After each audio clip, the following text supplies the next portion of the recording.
শুক্রবার হচ্ছে দরুদ পাঠের দিন। আল্লাহুম্মা সাল্লি আলা মুহাম্মদ।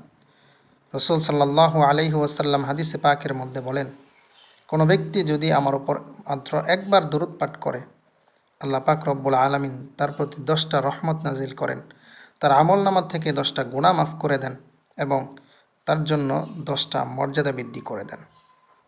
রাসূল সাল্লাল্লাহু আলাইহি সাল্লাম হাদিসে পাকের মধ্যে আরও বলেন, যে ব্যক্তি যত বেশি দরুদ পাঠ করবে কিয়ামতের ময়দানে, সে তত বেশি আমার কাছাকাছি থাকবে।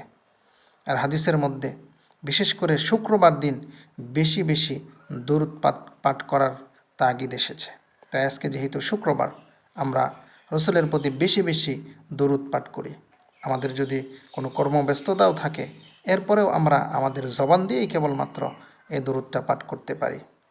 তো চলুন আমরা দরুদ পাঠ শুরু করে দেই। সাল্লাল্লাহু আলাইহি